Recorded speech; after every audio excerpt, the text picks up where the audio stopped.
welfare, and enlightenment of the world. So please listen carefully to the profound and practical knowledge of this great expert in the field of Maharshi Vedic organic agriculture, Master Administrator Raja John Conhouse. Jai Gurudev, and welcome. Thank you very much. I don't think that there could have been a more perfect expression of what Vedic agriculture is than you've given today, Dr. Hagelin, and Maharshi Ji's beautiful summary. Maharshi saying that anything can be converted into anything because of total natural law at its basis.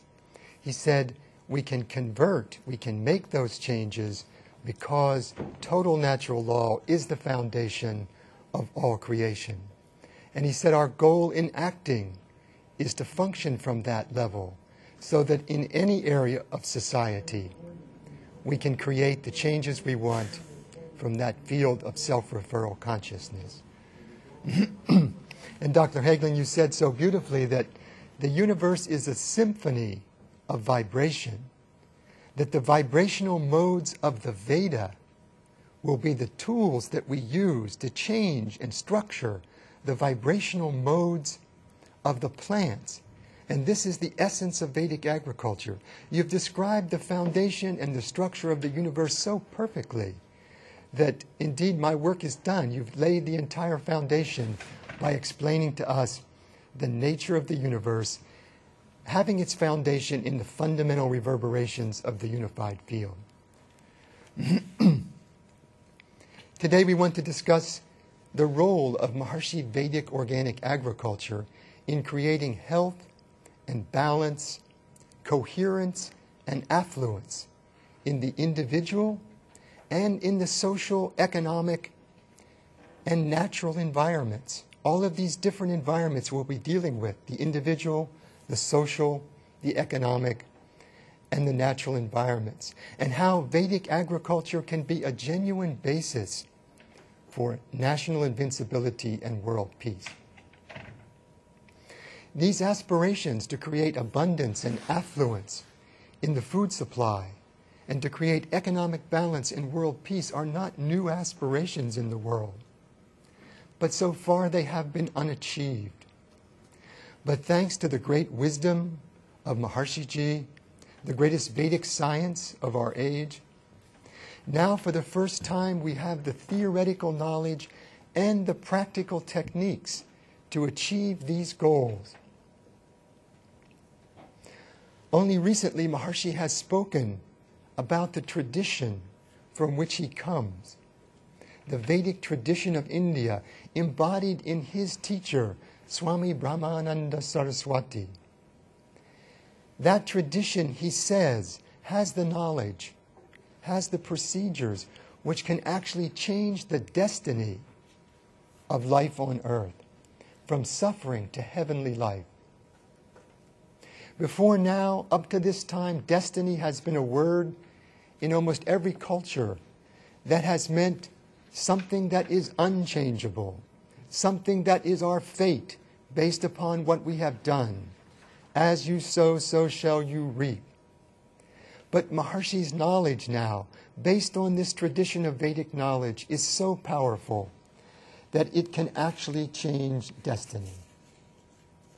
How this is possible, we will see in the course of today's presentation. But Maharshi has a new seed, which will yield a new crop, and that crop will nourish and support every other crop on earth, so that they can flourish in abundance and vitality. Maharshi said that Vedic agriculture wants to combine and align the creative intelligence of man with the creative intelligence of nature, with the culturing intelligence of total natural law, for the purpose of creating wealth and health and prosperity. Agriculture is the oldest and the most fundamental of all of our professions. It's actually the heart and soul of the nation. It's the true source of health.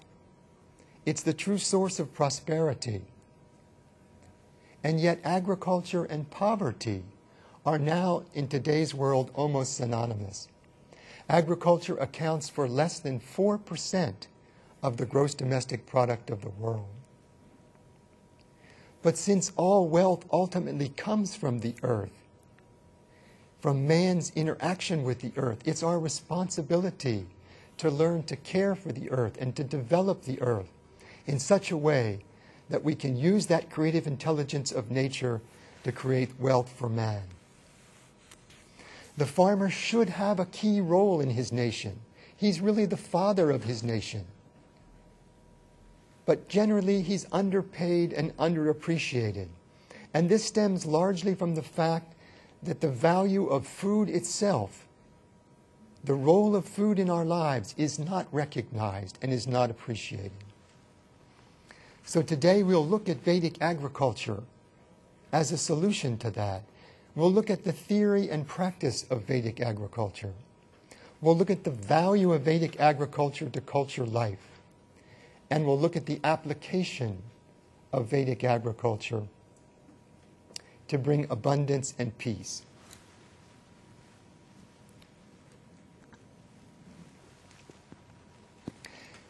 I'd like to begin by understanding the holistic context in which Vedic agriculture takes place. Vedic agriculture is not just planting seeds in the soil. It's a holistic system of total knowledge which governs the individual, the society, the nation, and the entire world. Vedic agriculture is actually Brahma Vidya, the knowledge of totality. It's a story of two fullnesses.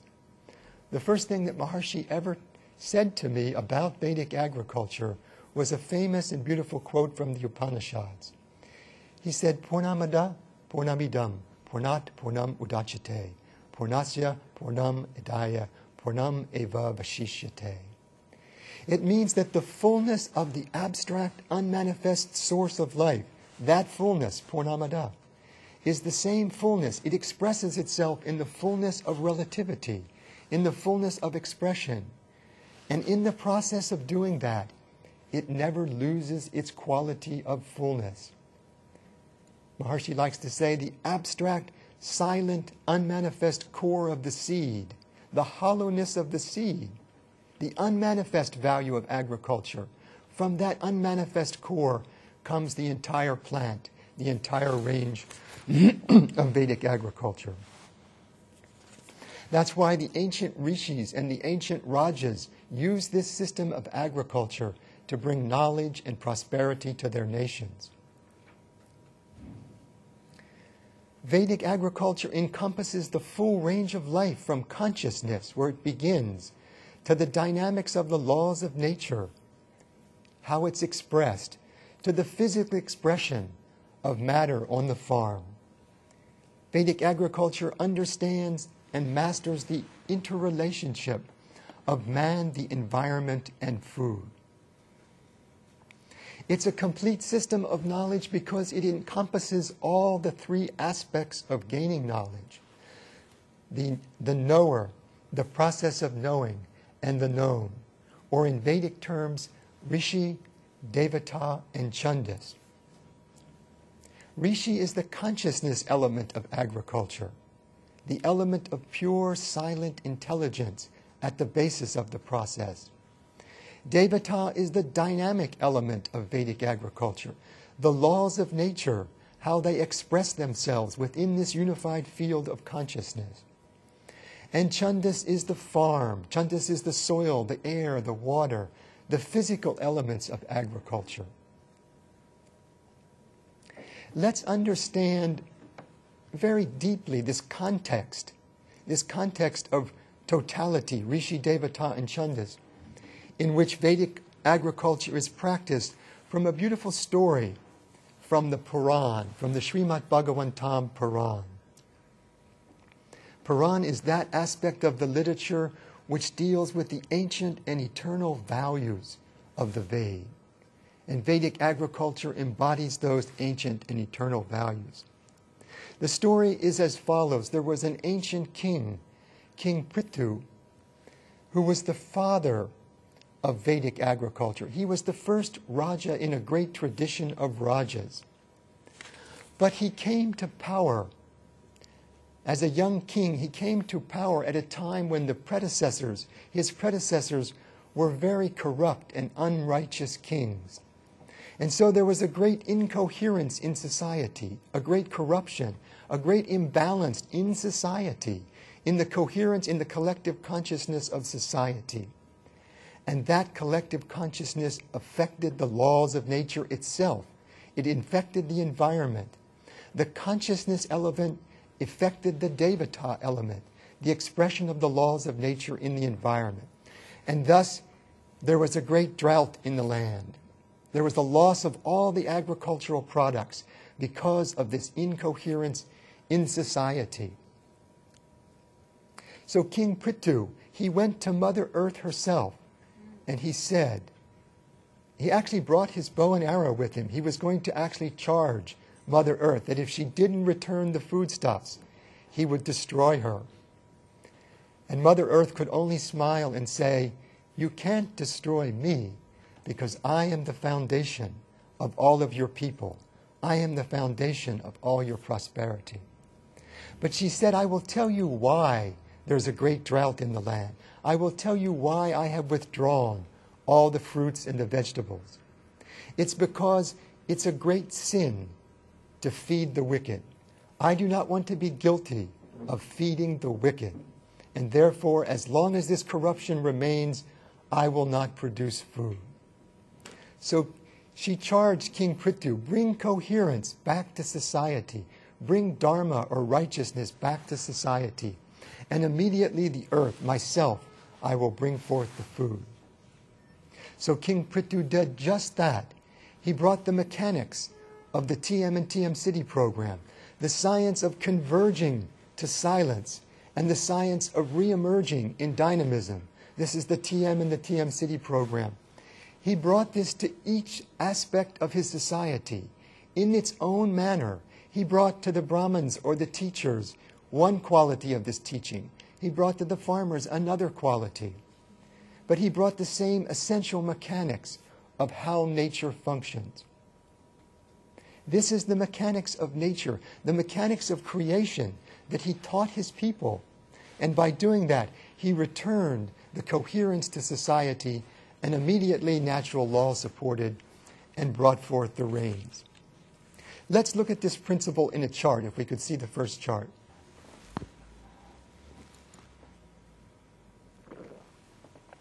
This is a graphic representation of what we just discussed.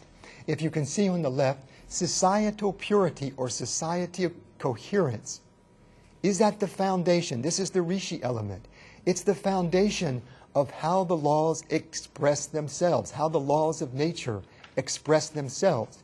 And this gives rise to environmental purity or environmental vitality. And on the basis of that, we get purity of the food. The laws of nature, when they're vitally functioning, bring purity and vitality to the food. This means it's a cycle. Now that we have pure food, this will nourish society in an even more profound level of collective consciousness. And like that, this cycle goes on. And you can see in the center of the drawing that it's the Maharshi programs in the peace palaces and the Maharshi Vedic pundits and the Maharshi organic farmers that drive this cycle and make it increase. This chart can be expressed again so beautifully in a single quote from the Ramayana that Maharshi also has brought out very recently. Mange barida dehim jala, Ramachandra came Raj. It means that when Ram is ruling, when Ramachandra, and Ram stands for total natural law, when Ram is ruling, it means coherence in society is perfect. And when coherence is at its maximum level, then the laws of nature are also at their maximum level of purity and coherence.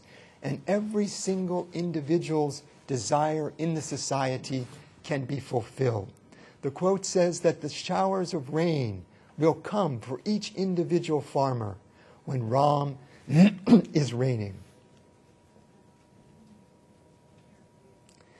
So this is the expression that we need to understand Vedic agriculture.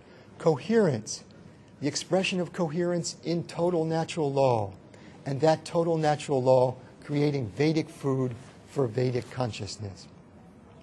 But why should it be necessary?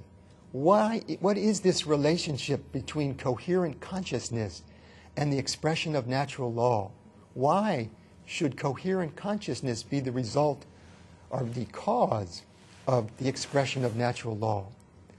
The answer to this comes again from the Veda itself, from a very special quote in the Veda, which says, Richo akshare parame vyoman, yasmin deva adi vishve nishedu, yastanaveda kimricha karishati, yaitad vedu sta eme samasate.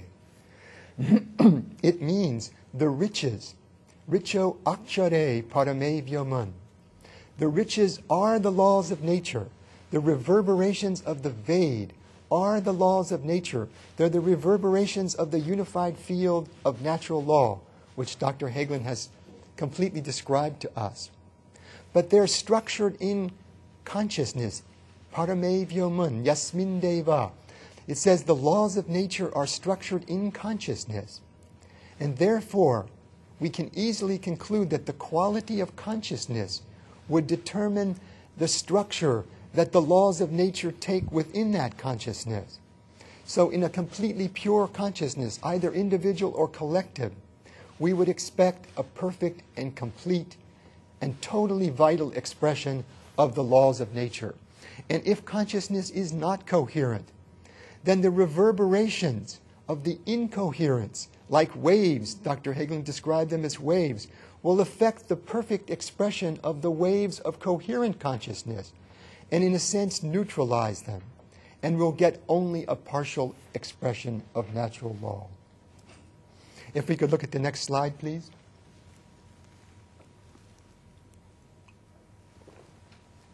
This is a slide showing the Meissner effect, just what I was just describing. On the right, we have a coherent field. We see the perfect coherence of the waves inside that field.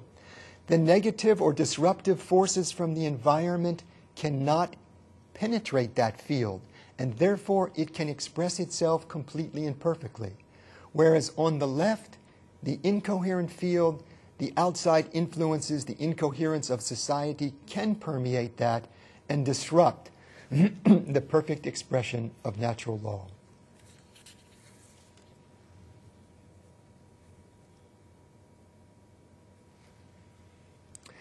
So we can say, in the unified field, we have the perfect expression of the laws of nature. It's complete. It's the complete sequence of Vedic intelligence. Dr. Hagelin showed us how the fundamental expressions of the unified field from quantum physics are the exact same expressions as the fundamental reverberations of the Vedic intelligence in the Veda. So we have this parallel understanding, and we can use the Vedic expressions. We can use those expressions, those reverberations, those waves, to create the effects we want to in Vedic agriculture. Having seen now the context Vedic agriculture is practiced in the context of society and the environment. Having seen that context, let's look at the details now of how Vedic agriculture is practiced. Maharshi gave us the whole secret in one phrase today: agreeing with the culturing agency, agreeing with the culturing intelligence of natural law. When the mind and actions of man agree with the fundamental intelligence, that Vedic intelligence in nature, then we can assume that agriculture will be perfect. Maharshi says the purpose of agriculture is to feel at home with this culturing agency, which is that peaceful, infinite creativity of total natural law that administers the universe. Maharshi called it the self-referral field of consciousness, the self-referral field of consciousness. When the farmer, in his own self-referral field of consciousness, can align that consciousness with total natural law, then his behavior, his expression, his actions in the field of agriculture will enjoy the full support of that. Let's look at the next chart. This is the mechanics we use in gaining knowledge, in applying knowledge of Vedic agriculture. We can see that agriculture is agreeing with, it's converging. The diversified expression of agriculture converges on, agrees with, the culturing intelligence of total natural law, which is the unified state of life. And from that unity, in the mind of the farmer and in the environment, emerges the field of Vedic agriculture. So this is this converging and emerging mechanics. If we could see the next slide. Simply expressed, it means diversity is synthesized and converged to the field of unity, and then is reanalyzed, re-expressed again in the field of diversity. So in Vedic agriculture, in Maharshi Vedic agriculture, we find that the process of gaining knowledge in agriculture and the process of applying that knowledge in agriculture is the fundamental mechanics of nature itself, the convergence to unity and the reemergence of diversity from unity.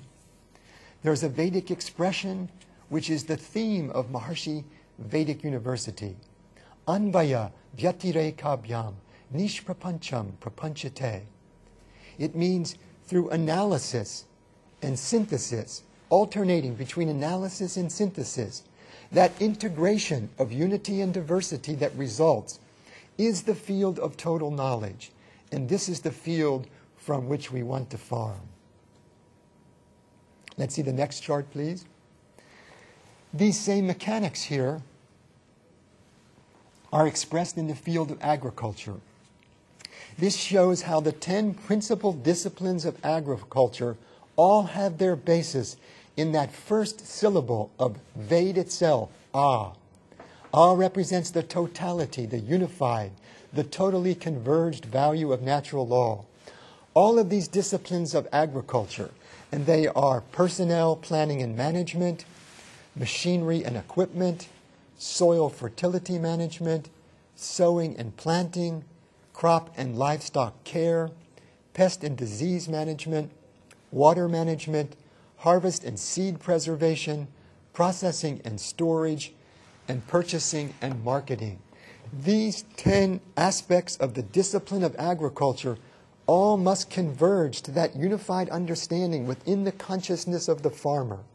And then when they reemerge, if we can see the chart again, when they reemerge, we have Vedic agriculture. All of the disciplines of agriculture in light of the unified totality.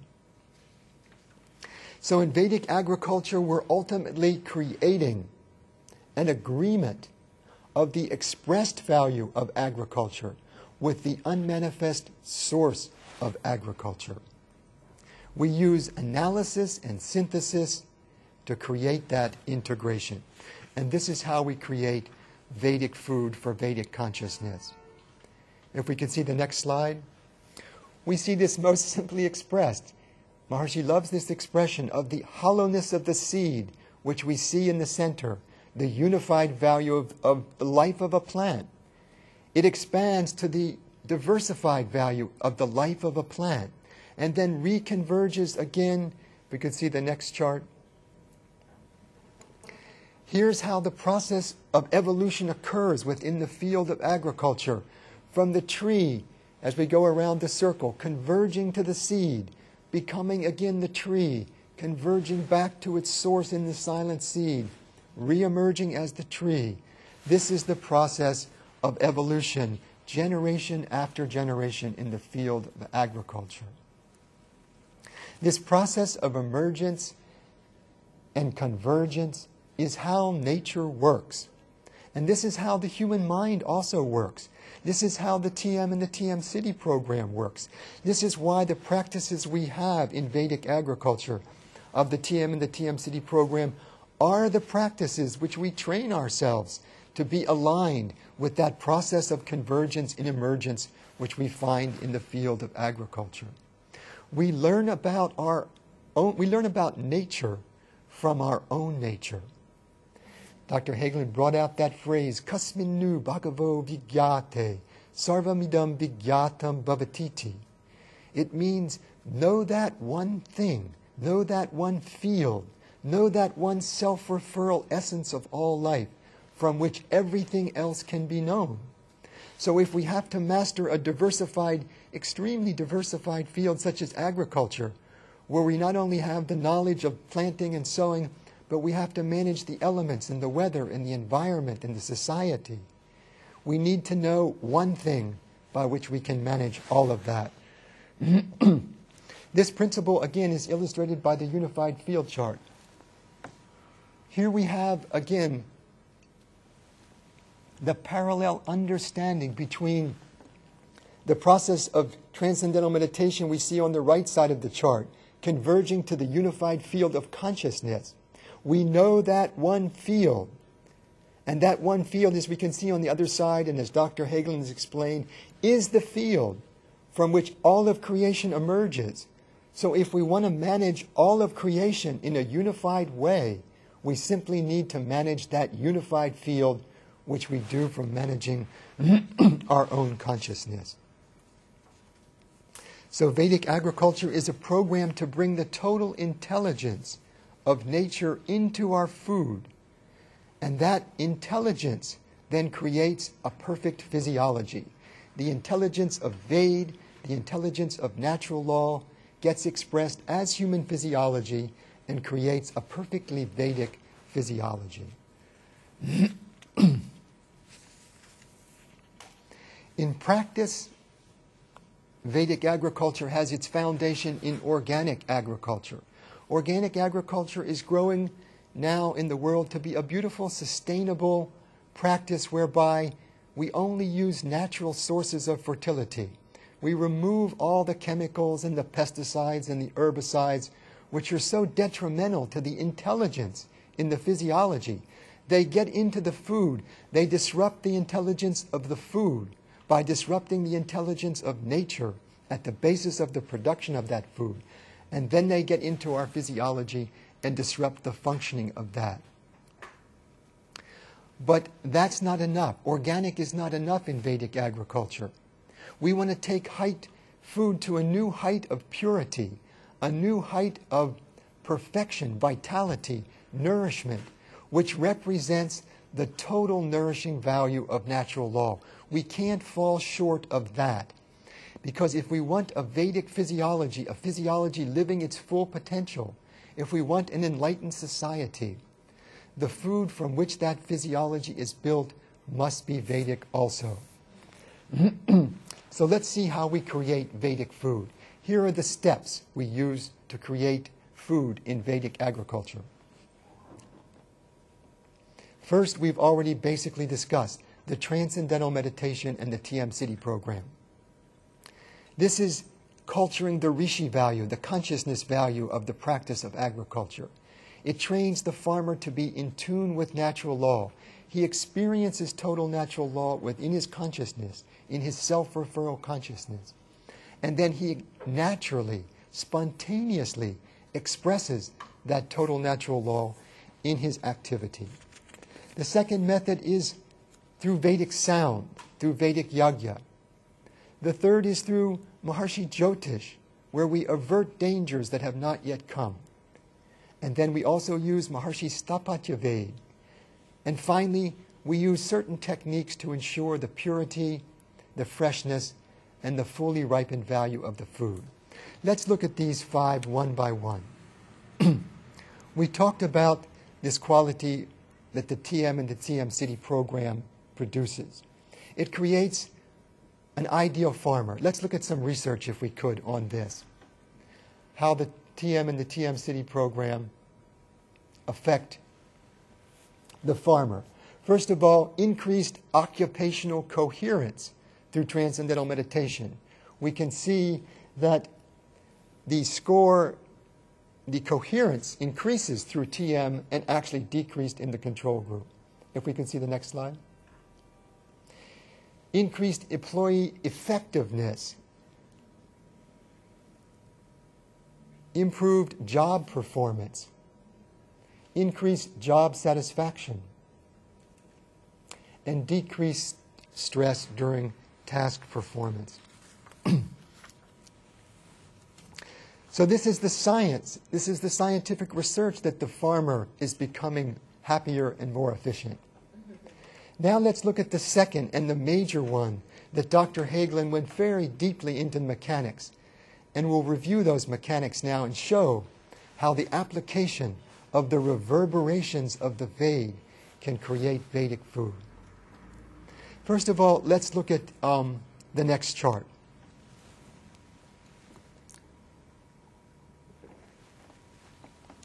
This shows what Dr. Hagelin was telling us. If you can see on the top, there's an apple. It's a green apple. And the apple is shown to be made up of molecules and atoms. Now, we know that each of those atoms is made up of protons and neutrons and electrons. Those are the fundamental particles, we could say. But now quantum physics has told us that those protons and neutrons are made up of more fundamental particles, 3 fundamental quarks, they're called. But finally now superstring tells us that those quarks themselves, and also you can see on the left the electrons themselves, are just reverberating superstrings. So it's a reverberational quality of the field, a multidimensional reverberation of the string, which is the fundamental particles and fundamental forces in nature. Let's see this graphically in the next movie, if we could. It shows how a particle of sand, what's inside a particle of sand, all the way down to the expression of the reverberating string within that field.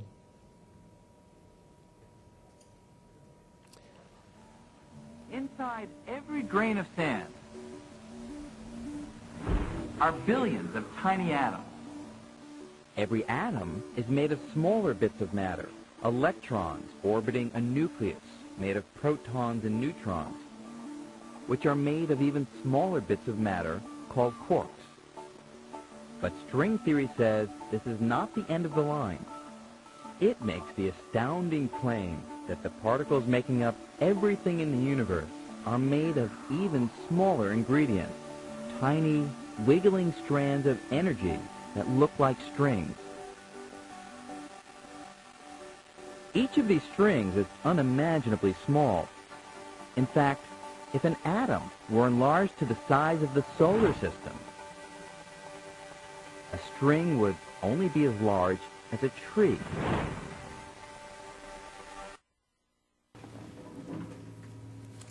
So this is a graphic representation of what Dr. Hagelin was telling us, that anything in creation is just fundamentally, in its nature, a reverberating string. And this is extremely important to us in the application of Vedic sounds. Because waves influence other waves. We know from the science of sound that a wave can interfere with another wave constructively or destructively to form new waves and new expressions. And so when we have a fundamental wave function of any individual object, if we change that fundamental wave function at its source, at its most fundamental level, and the Vedic sound allows us to do that at the most fundamental level, then we can fundamentally change the structure of that object through its wave function. Let's look at what this is expressed in Vedic terms, is the phrase nama rupa. Nama rupa in Sanskrit means the name becomes the form. The name is just the reverberation of the sound, and the form which it becomes is just a more expressed value of that same reverberation of sound. So name and form in the Vedic understanding are the same. And this is very important because we want to create Vedic food. We want to create the form of Vedic food. So we take the Vedic name and apply that, the reverberation of the Vedic name, to create that Vedic form. Let's show how this works. This is very interesting. If we could see the next QuickTime movie. Unfortunately, if we could just wait a second until I explain it. This drawing, you can show the drawing. We're going to show a plate, a metal plate, which is going to be made to vibrate according to different frequencies of sound. And these frequencies of sound will create standing waves, integral standing waves, as Dr. Hagelin described in his illustrations. And what will happen is all the fine particles on the plate will conform to the standing wave that's reverberating in the plate. So we'll be able to see the expression of sound into form. This is what we want to understand, how sound expresses itself into form. And unfortunately, the sound that's used here is not a very pleasing sound, but it will make the illustration, if we could see that.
So you can see actually the phase transition, the rapid phase transitions, as certain new fundamental frequencies of the wave become standing waves.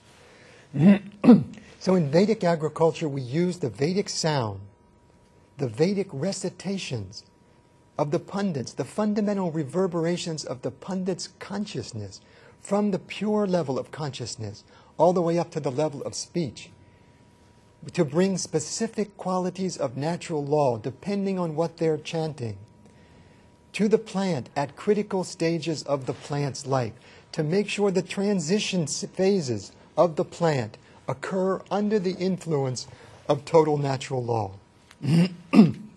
Let's look at another simple example of this. In the DNA. The DNA is another expression of a sequence of intelligence in nature, just like the Ved. It's made up of 4 alternating bases, which, depending on how they alternate, form a code of intelligence, which actually directs all the processes in the human physiology. Through a series of self-feedback loops, all the processes in the human physiology are governed from the sequence of intelligence in this molecule. And if something happens to this sequence, if this sequence is not perfectly expressed, then we get disease. For instance, diseases like cancer, where the cells lose their intelligence, they lose their self-referral intelligence, and they multiply out of control. So therefore we see the importance of sequence in the DNA. Let's look at the details. Since sequence is critical, let's look at the details of how this sequence is structured in Vedic science.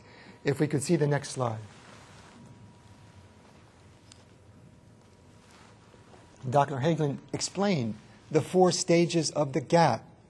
One reverberating syllable converging to a point of silence, atyanta bhava.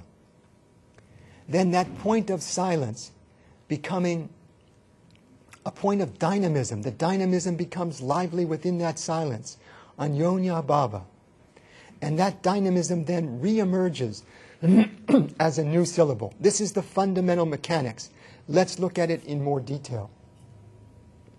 This is that same diagram. We're going to illustrate here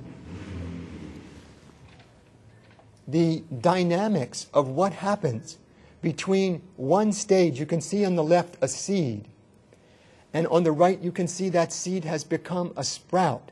So we've had a transformation. A transformation has occurred in this gap. The seed has become a sprouted seed. That transformation takes place under the influence of total natural law. You can see that the seed collapses, we could say, converges in 8 discrete, distinct steps, representing the eightfold nature of creation itself. Bhumi, Agni, Vayu, Akash, Manas, Buddhi, and Hankar. It means earth, water, fire, air, Akasha, or space, mind, intellect, and ego. These are the 8 building blocks, the total range of natural law, from the most subjective aspect of ego to the most physical expressed value of the earth element. This is the full range of natural law. And this must be influencing. This must be holistically managed in that gap so that the transformation occurs.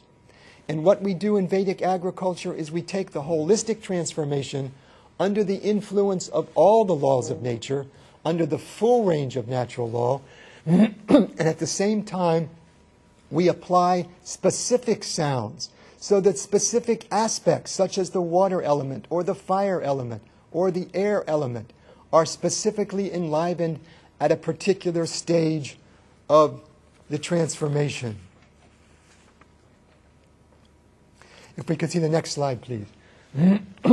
This is Maharshi's Aparashaya Bhashya, which gives the sequence of sounds, which again Dr. Hagelin described to us. It's the specific sequence of sounds. Just like in the DNA, it's the specific sequence of the bases, which give us a code of intelligence. And we take those specific aspects of the Ved, which we want to influence, some particular. If we could see the chart, yes, this one. Here's the chart that shows the 8 stages in the life of a plant, starting with the hollow seed, the unmanifest value, representing the earth element. This is when the seed is in the ground. Then the next stage, the corresponding to the water element, the seed is swollen. The seed has taken on water.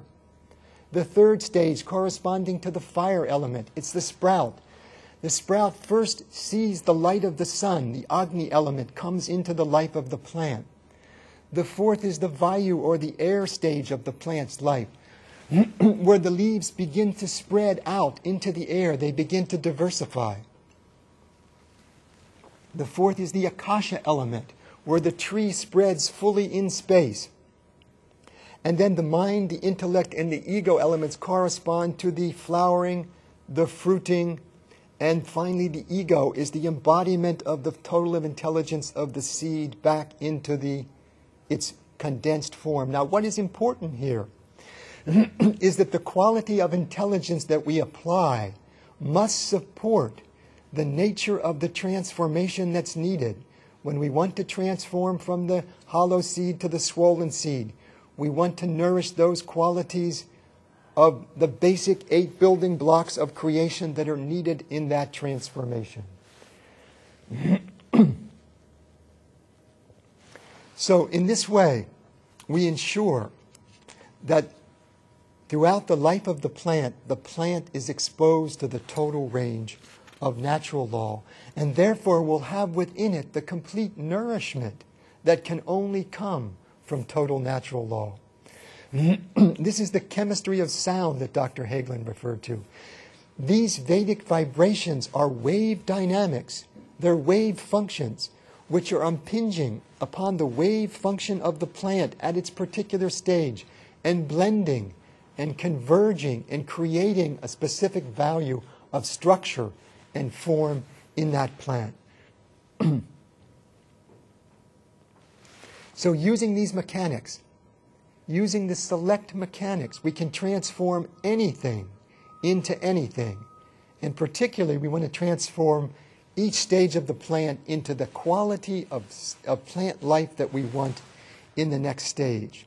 We only need to know which particular transforming mechanics are most valuable. And to do this, we turn to the tradition. If you could see the next slide.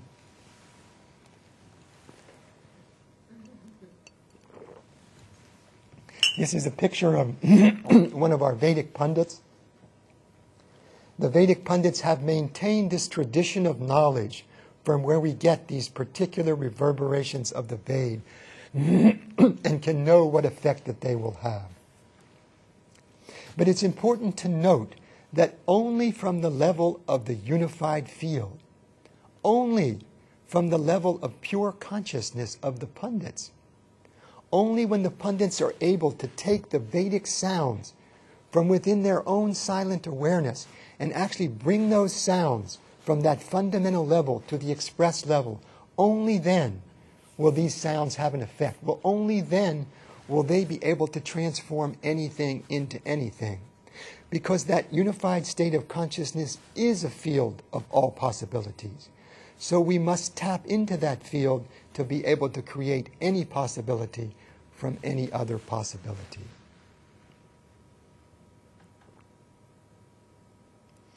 So the next aspect of Vedic agriculture, I want to mention three things on the practical side, and that is maintaining the purity, the fully ripened value, and the fresh value of the food. By purity in Vedic agriculture, we mean purity on all levels. That means physical purity of the food, no chemicals, no pesticides.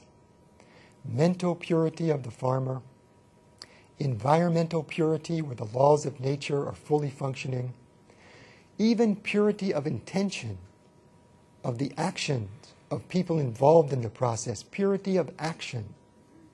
That's why the final stage in Vedic agriculture, which is usually the mother preparing the food for her family, the mother's love in the food, the mother's attention in the food, coherent attention in the food, is the final step of purity in the Vedic tradition in the food.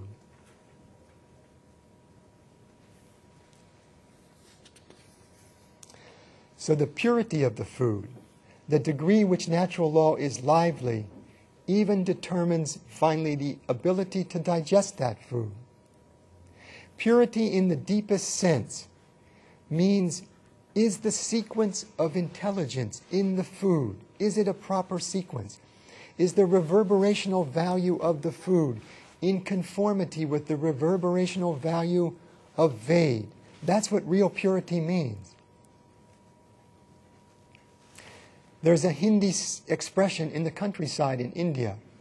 It says that the mind is very dependent on the quality of food that we eat. You can see here the vital relationship between food and our lives if the very functioning of the mind depends on the quality of the food. Let's look at the proof of this expression that came from ancient India, if we could see the next charts. This shows the effect of polychlorinated biphenyls on the quality of memory. The title is The Effect of PCBs on the Cognitive Function in Adults. And it basically shows that the logical memory decreases as the level of PCBs increases in the bloodstream. So we lose our memory when these harmful chemicals which are in the foods come into our bloodstream. Here's a summary of some of the effects of pesticides and environmental toxins on our system. It disrupts the immune system. It reduces disease resistance. It disrupts the endocrine system. It disrupts many of the systems. It can even cause birth defects and reproductive problems. It can cause cancer. It interferes with the functioning of the mind, the higher functions like cognition, memory, motor coordination, and behavioral and emotional problems. Here's the effect. Here's a beautiful study that shows the effect of what happens when we take up an organic diet. Children who had been exposed to these pesticides in their foods. On the left, it was a measure of the toxins in their blood system when they were eating conventional food.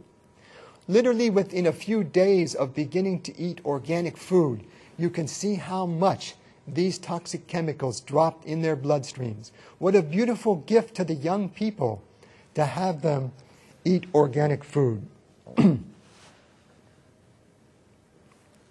So the quality of intelligence, the quality of physiological functioning, the quality of the physiology itself depends on the purity of food.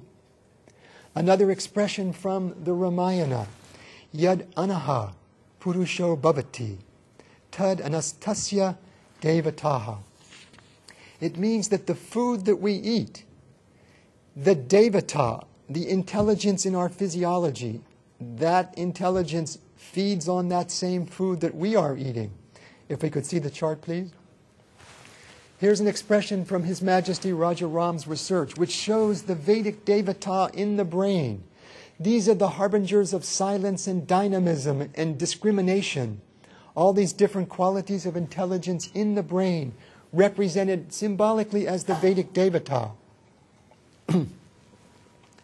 They are fed by the food that we eat. This is purity. Now let's look at the quality of fully ripened. We saw that we apply the intelligence of natural law throughout the life cycle of a plant. So we could imagine easily if we somehow shorten the life of a plant, if we don't allow the fruit to be fully ripened, then we would cut short the total development of natural law within that plant. So picking a plant before, or picking a fruit before it's ripened, shortens the amount of the intelligence of nature in that fruit. If we can see the next slide. This shows the amount of antioxidants, which are a measure of the intelligence in the food to create a strong physiology. If we pick an apple on August 3rd before it's ripe, we can see that the antioxidants are around the level of 10 units. But if we pick it on the 14th of September when it's fully ripe, it's almost 4 times. It has almost 4 times the nutritional value because it has been fully ripened. The next slide. Here's what happens if we pick, here's what happens in the area of freshness. Now let's move to the area of freshness. We said that our Vedic food must be pure, fully ripe, and now we'll consider freshness. It shows that when we pick some broccoli on day 1, you can see that the nutritional value as measured by the units of beta-carotene in the broccoli, 700 units on day 1 drops down to 300 units on day 21. As a matter of fact, even as early as day 8, it's down to 300 units. So if we are eating broccoli that's a week old, we're eating broccoli that has less than 1/2 of the value of its food. Here's another example, the loss of vitamin C in a green bean harvest. Day 1, 16 units. Day 8, 4 units. 25% of the nutritional value in vitamin C is lost in that first week. So we can see that if food is not fresh, it's a complete loss to life. Finally, let's look at some of the research on some of our Vedic food. We said that we expect food to have even a higher value, Vedic food to have even a higher value. Let's look at some of the research in the next slides, please. Here's Maharshi honey. This shows what's called a new measure of coherence. And coherence, they feel, is a measure of vitality in the food. On the leftmost slide, we can see the coherence in Maharshi honey. And on the right 2 slides, we see the coherence in the best other honeys in the world to date. So you can see that the Maharshi honey's perfection of the pattern of coherence is even much better than the best honey to date. This is the quality of a Vedic food that's been produced under the influence of these Vedic sounds. Next slide. Here's the antibacterial quality of Vedic honey.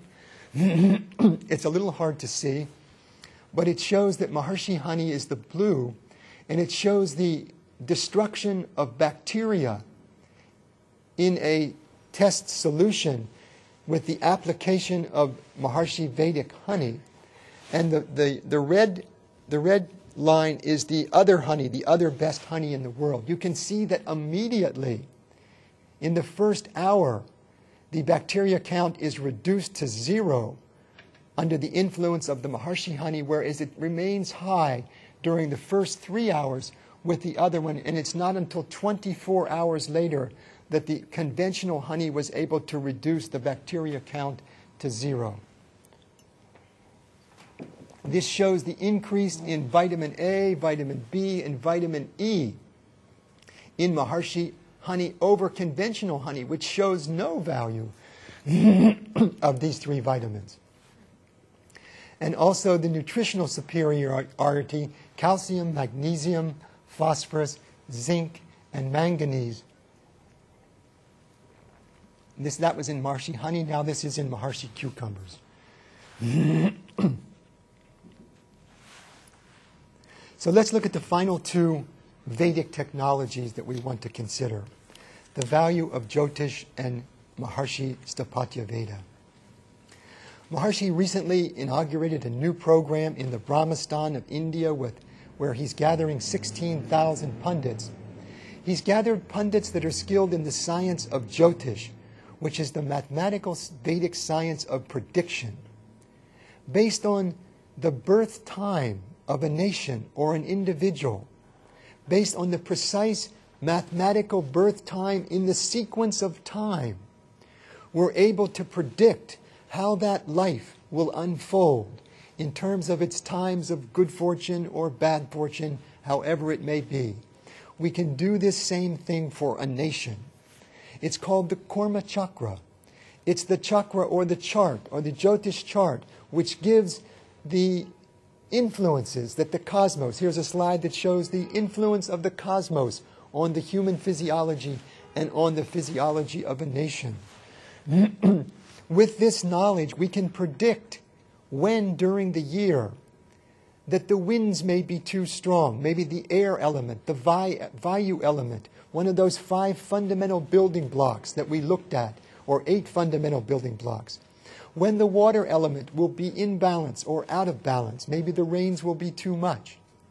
And by knowing the future of the agricultural conditions through this science of Jyotish, we can apply a very special form of the Vedic sounds, the Vedic recitation, known as seasonal Vedic yagyas, which can be used to balance the seasons and the elements holistically, so to avert these times of misfortune that may be coming to the farmer or to the nation.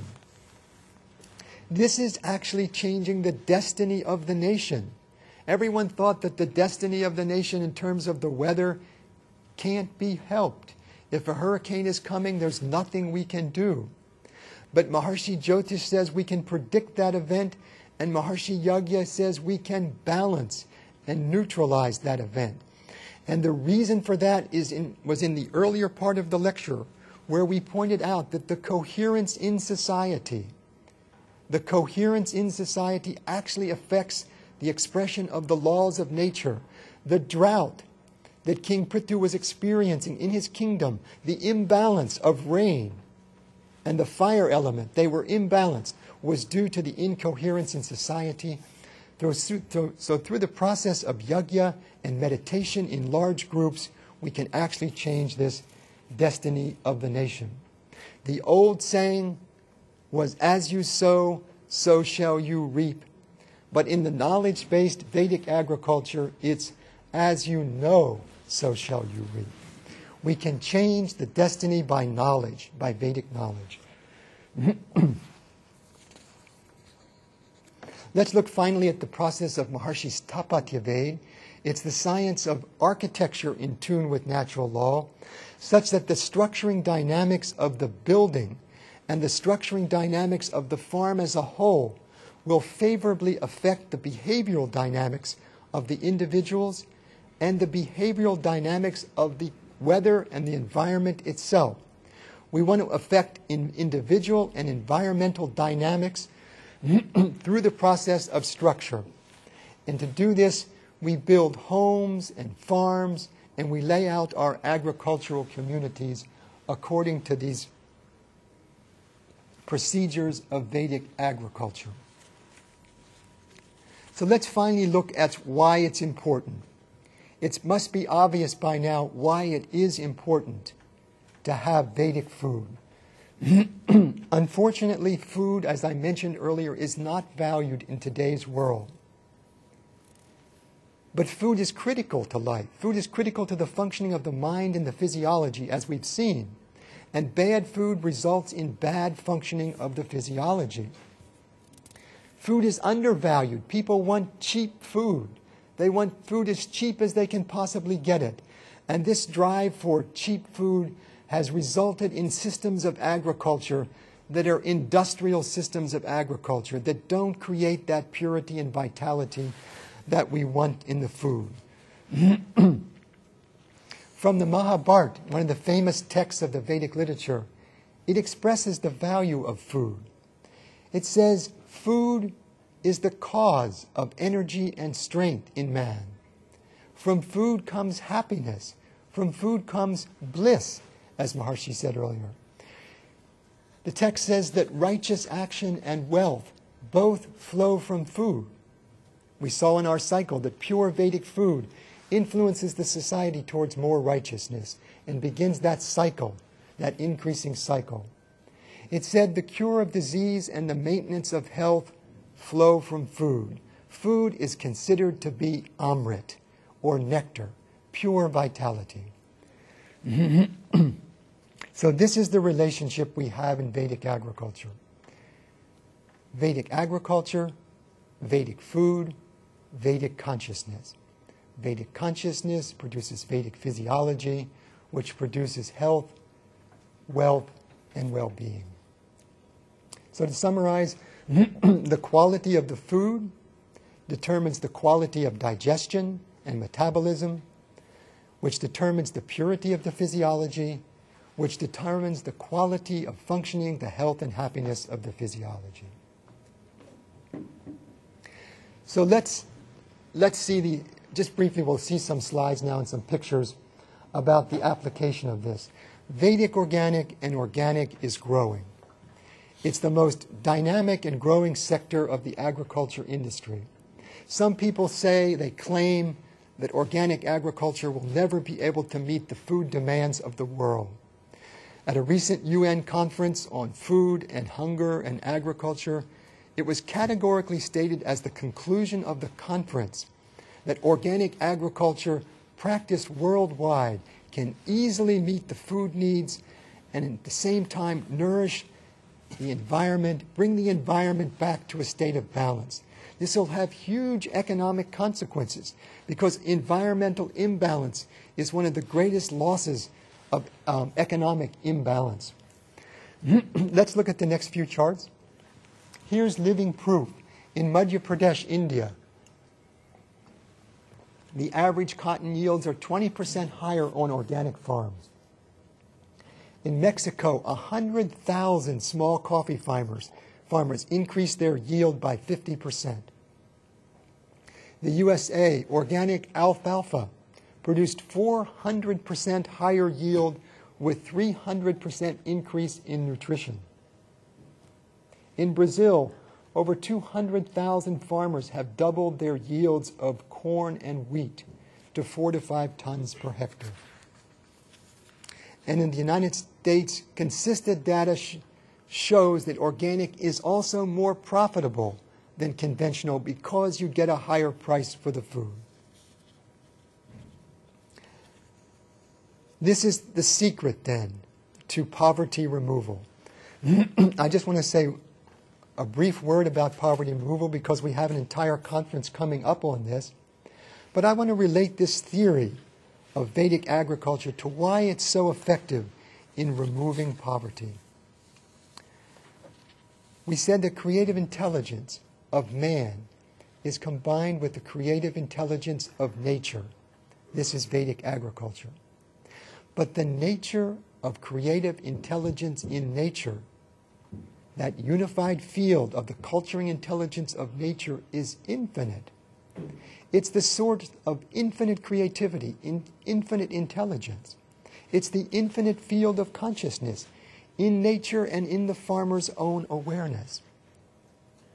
And if it's an infinite field of infinite silence and infinite dynamism, then the wealth that can be created from this field of infinite wealth is infinite. And also Maharshi's fond of saying that our programs are risk-free. How can an agriculture program be risk-free? Well, it's very simple. Again, it comes out of that understanding of the relationship between the laws of nature and the coherence in society. If on our projects, the coherence groups of the farmers and their children create coherence, if their behavior becomes perfectly in tune with natural law, then natural law is invincible. Natural law has its source in that invincible field. It can't be checked. That infinite creativity of natural law, total natural law, cannot be checked. So if the farmer is behaving in according to those dynamics, it removes the risk. It brings that assurity of acting in accord with total natural law. And this is literally a way to manage all of the major problems in agriculture, from weather management to disease and pest management to fertility. They all behave properly in the context of a coherent natural law. So this is our assurance that Vedic agriculture can work. And from this we can actually say that Maharshi's programs to manage poverty are the only programs that will ever manage poverty. Money cannot eliminate poverty. Poverty has its basis. Drought has its basis in incoherence. And so the moment we bring coherence to the farming environment, we naturally bring the support of all the laws of nature, and we bring wealth. It's the magic formula to remove poverty. So for this perfect knowledge of Vedic agriculture, we of course express our gratitude to the tradition that's brought us that. A perfect science of knowledge, knowledge-based agriculture, unified field-based agriculture, Vedic-based agriculture. It's the key to health, wealth, and prosperity. It's the key to fulfilling all of the goals of this global financial capital of New York, which is preciously and strongly promoting all of these programs in favor of life on earth. Jai Gurudev. Jai Gurudev. Thank you very much, Rajajan Kanhouse, for an exquisite presentation, so comprehensive, so powerful, so profound, and so compelling. Where else on earth is there knowledge of agriculture like this? This is far beyond any knowledge that a farmer may receive, even at the graduate level of education in farming and in agriculture. Where else on earth is there a science of agriculture based on the discovery of the unified field, these profound principles, the cutting edge of scientific knowledge, and simultaneously on the eternal, time-tested knowledge of Veda, revived in this scientific age in such a perfect, systematic scientific way by Maharshi Mahesh Yogi, whose knowledge so beautifully flows from the Vedic tradition and has been reflected so profoundly, so perfectly, so practically today in this extraordinary presentation by Master Administrator and great expert in Maharshi Vedic Organic Agriculture, Rajajan Kanhouse. This really is the foundation for a whole new generation of agriculture that is of maximum benefit to the environment, as we have even heard, and of course of maximum beneficial evolutionary influence on the consumer of these foods, which will provide a whole foundation for health and vitality, dynamism, longevity, success, creativity, balanced functioning, integrated functioning of the brain and physiology, higher states of consciousness with the ability to achieve and know anything, all of this from food. It is an extremely profound basis for a whole revitalization, a whole refreshment of life on earth, with implications that extend, as Rajajan has said, all the way to the elimination of poverty on earth, elimination of hunger on earth, and in such an easy, automatic way on the basis of a proven formula that is so invincibly sound, it even has the support of nature, the will of God behind it. Will of God in a scientific way. One can gain the support of natural law today by aligning one's activities, aligning one's brain functioning, aligning one's agriculture and architecture and so forth with total natural law.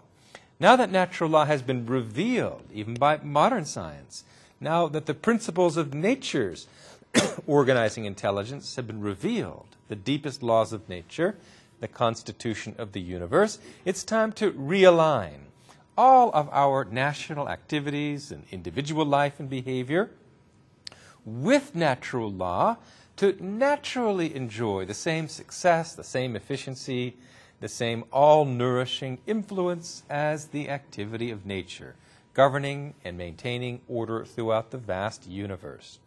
This is true agriculture. This is a real science of agriculture, not a patchwork of tested methods, which agriculture has been so far, very piecemeal, empirically based, but nevertheless not holistically grounded in the totality of knowledge. What we've heard from Roger John Conhouse is holistic, complete, total, invincible science of agriculture, absolutely unsurpassed in the world.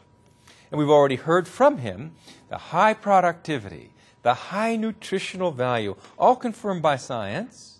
And so I have a word to those who are interested in the health of humanity, in the welfare and prosperity of humanity, particularly to investors who want to invest and gain maximally themselves.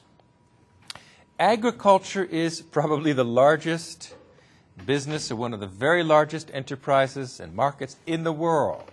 And the fastest growing sector of that market, as we have heard, is organic. People are concerned about the quality of their food. And as people become concerned about the quality of their food and its health and nutritional value and its environmental impact, they are going to be more and more demanding of Maharshi Vedic organic agriculture, the ultimate in agricultural science. Therefore, this is a booming industry.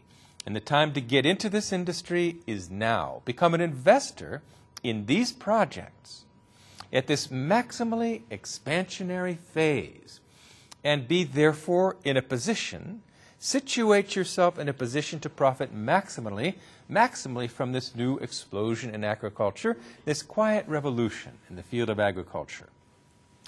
Projects are being designed and implemented now on a very large scale to bring great wealth to the countries where these foods will be produced, and great wealth to any investors who capitalize and help start these agricultural projects. So for anyone interested in gaining maximally from these very, very sound and highly profitable enterprises, these organic agricultural projects, go to the website www.globalfinancialcapitalny.org.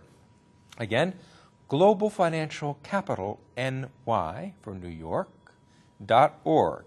And at that website you'll see a more complete description of these agricultural projects and the investment opportunities associated with these projects. And your participation in this right now will bring extremely high, historically high yield for the investor, while having the security and the peace of mind, knowing that simultaneously you are bringing to the world this most desperately needed food, maximally nutritious, maximally life-enriching, maximally health-promoting food for individuals throughout the world. There will always be a market for this, a growing market for the best possible food. That is an absolute demonstrated market fact. So why not participate in this type of expansion, which is maximally evolutionary, good for humankind?